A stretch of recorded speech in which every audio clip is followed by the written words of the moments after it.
Hello students, ये preposition का हमारा पार्ट नंबर 2 है। इससे पहले हमने पार्ट 1 में प्रेपोजिशन एट और इन को कंप्लीट पढ़ा था। आज की जो हमारा टॉपिक होगा पार्ट 2 में, वो आज हम 4 प्रेपोजिशन को पढ़ेंगे। Preposition on, upon, on to and into. चलिए स्टार्ट करते हैं अपनी प्रेपोजिशन।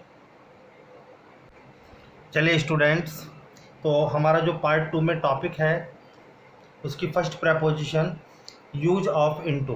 इससे पहले हमने पार्ट 1 में प्रेपोजिशन इन और एट को डिटेल में पढ़ा था। आज ये प्रेपोजिशन हमारी चलेंगे next preposition use of into. देखिए, इनटू और इन, इससे पहले हमने इन पढ़ा था। इन का प्रयोग आप स्थिर अवस्था के लिए करते हैं अंदर के सेंस में।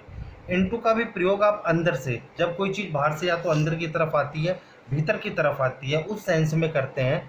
ठीक है, लेकिन किस सेंस में? गतिशील अवस्था में। ठीक है ना। देखिए, यूज ऑफ इनटू प्रेपोजिशन, आप इनटू का प्रयोग करते हैं मोशन इनसाइड एनीथिंग को एक्सप्रेस करने के लिए।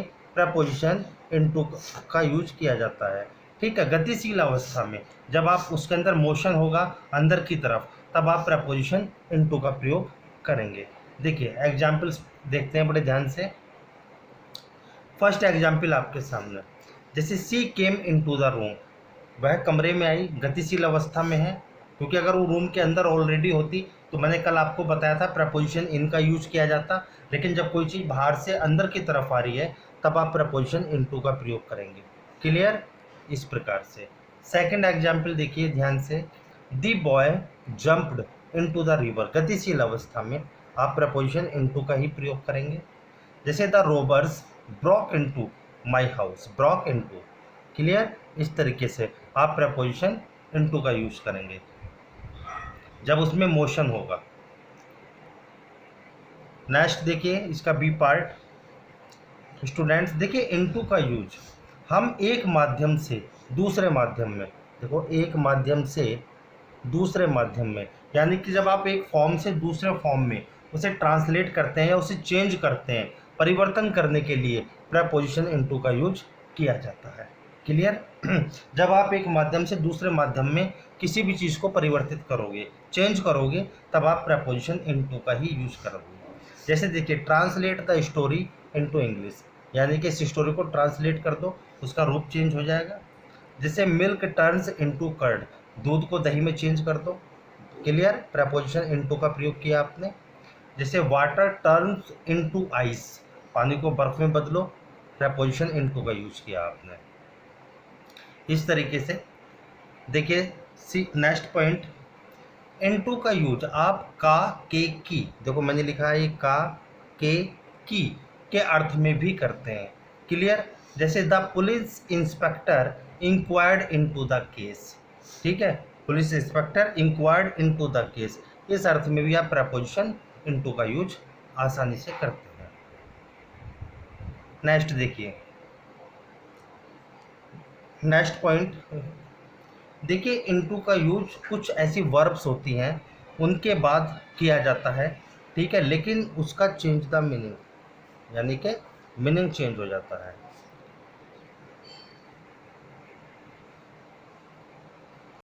ठीक है, जब आप इनटू का यूज कुछ वर्ब्स के बाद करते हैं तो होता क्या है स्टूडेंट, उसका मीनिंग चेंज हो जाता है। चेंज द मीनिंग, यानी कि आप उसके वो इसका मीनिंग ऑलरेडी चेंज हो जाता है।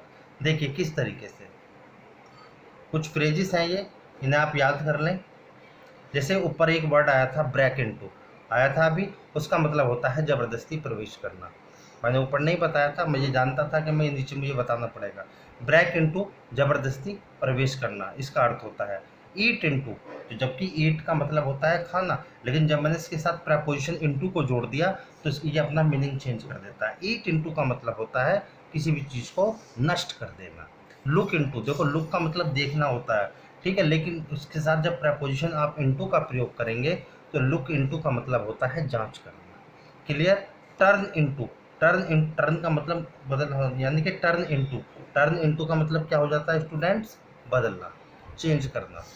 ठीक है, नेक्स्ट देखिए डू इनटू का मतलब होता है ट्रांसलेट करना, अनुवाद करना। नेक्स्ट सी इंटू, देखो सी का मतलब होता है देखना, आप देखने के अर्थ में सी का यूज़ करते हैं, लेकिन जैसे ही आप इसके साथ प्रपोजिशन इंटू को जोड़ देंगे, सी इंटू, इसका मतलब होता है विचार करना। क्लियर? चलिए नेक्स्ट प्रपोजिशन हमारी ऑन।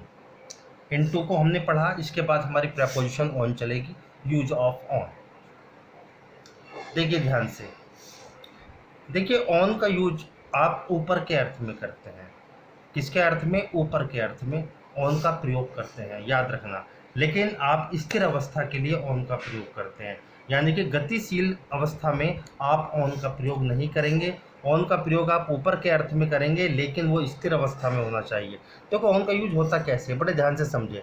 जैसे कोई चीज़ है और मैंने उसके ऊपर कोई चीज़ रख दी, बात समझ में आएगी आपके, लेकिन वो चीज़ उसे टच करती है, बिल्कुल टच, यानी कि जिस स्थान पर आपने रखा है, ठीक है, आपने एक टेबल है, टेबल के ऊपर आपने बुक रख दी, तो वो बुक उस टेबल को टच करनी चाहिए। अगर वो टच है तब प्रपोजिशन ऑन का प्रयोग होगा, अगर वो टच नहीं है तब आप प्रपोजिशन ऑन का प्रयोग नहीं कर सकते। क्लियर? देखिए किस सेंस में, तो आप, ठीक है ना, किस तरीके से, बड़े ध्यान से देखें किस तरीके से प्रपोजिशन ऑन का प्रयोग होता है, लेकिन वो चीज़ स्थिर अवस्था में हो, उस चीज़ को टच करती हो। जैसे there are 2 books on the table, अब मैंने लिखा 2 बुक हैं, कहाँ? ऑन प्रपोजिशन का यूज किया, टेबल के ऊपर, तो वो टेबल को टच कर रही है। ठीक है, जैसे she was carrying a suitcase on her head, ठीक है, देखिए ऑन हर हेड, जब वो सूटकेस को अपने सिर पे रखा हुआ, तो जो सिर है वो सिर को टच कर रहा है, टच वाली पोजीशन में आप प्रपोजिशन ऑन का प्रयोग हमेशा करते हैं। जैसे the teacher is sitting on a wheel chair, ठीक है, जब टीचर एक व्हील चेयर पर बैठे हुए हैं तो क्या है, यानी कि वो उस व्हील चेयर की जो सतह है उसे टच कर रहे होंगे। टचिंग अवस्था में आप प्रपोजिशन ऑन का प्रयोग करते हैं, लेकिन स्थिर अवस्था में, ना कि गतिशील अवस्था में। देखिए नेक्स्ट पॉइंट, ऑन का यूज कहाँ करते हैं आप? देखिए ऑन का यूज कुछ टाइम एक्सप्रेसिंग वर्ड के साथ से भी पहले होता है, याद रखना। नेम ऑफ डेज से पहले प्रपोजिशन ऑन का प्रयोग होता है, और डेट से पहले ऑन प्रपोजिशन ऑन का प्रयोग किया जाता है। कल आपने जब इन पढ़ा था, वो आपने नेम ऑफ मंथ से पहले इन लगाया था और ईयर से पहले इन का यूज किया था, याद रखना। अगर मंथ आ रहा है तब आप इन का प्रयोग करेंगे, ईयर आ रहा है तब आप प्रपोजिशन इन का यूज करेंगे। लेकिन अगर नेम ऑफ डेज की बात हो रही है, जैसे संडे, मंडे, ट्यूसडे, वेडनेसडे, तब आप इनसे पहले प्रपोजिशन ऑन का प्रयोग करेंगे और डेट से पहले प्रपोजिशन ऑन का प्रयोग करेंगे। चलिए ठीक है, नेम ऑफ डेज और डेट से पहले आप प्रपोजिशन ऑन का प्रयोग करते हैं। देखिए सम एग्जाम्पल्स, बड़े ध्यान से देखें। जैसे मैंने कहा he will come on Monday, अब देखिए मंडे एक डे का नाम है, आपने प्रपोजिशन ऑन का प्रयोग किया। क्लियर? इस तरीके से the old women died on the 8th of May, यानी कि डेट से पहले आप प्रपोजिशन ऑन का प्रयोग करेंगे। ठीक है, किस तरीके से? देखिए एग्जाम्पल नंबर 3, इसी जैसे टाइम एक्सप्रेसिंग वर्ड होते हैं, on Monday evening, on the same night, on the evening of 1 जनवरी, इस तरीके से प्रपोजिशन इनका प्रयोग किया जाता है। नेक्स्ट पॉइंट देखिए, देखिए ऑन का यूज कुछ शब्दों से पहले होता है, ठीक है, पर के अर्थ में। जैसे ऑन स्ट्राइक, वह स्ट्राइक पर है, ऑन लीव, छुट्टी पर, on fire, on holiday, on business, on ground, on A trip, इस तरीके से आप प्रपोजिशन ऑन का प्रयोग करते हैं कुछ शब्दों से पहले। नेक्स्ट देखिए, इसी में देखिए जितनी भी इन्वेंशन की हुई चीज़ें हैं, जब पर का अर्थ निकल रहा हो, सेंस पर, ठीक है, तब आप प्रपोजिशन ऑन का ही प्रयोग करें।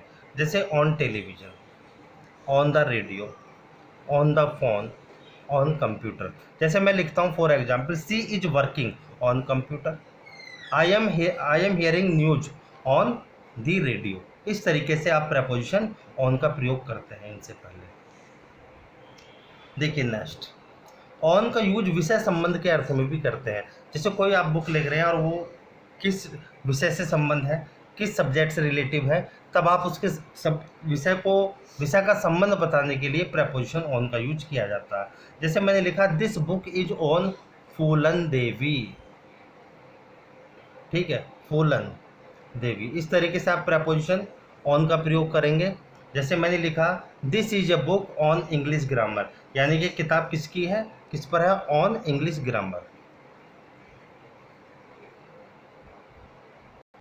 ठीक है स्टूडेंट, जैसे this is a book on English grammar, इस सेंस में आप किसका प्रयोग करते हैं? Preposition on. जैसे दिस बुक इज ऑन फूलन देवी, ये फूलन देवी है स्टूडेंट, PHULAN, यहाँ पर ये है, स्पेलिंग में थोड़ा सा मिस्टेक हो रहा है, आप थोड़ा सेंस से ठीक कर लेना।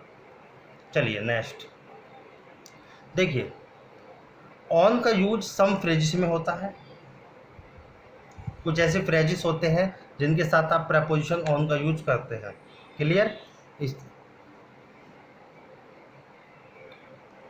जैसे ध्यान दें,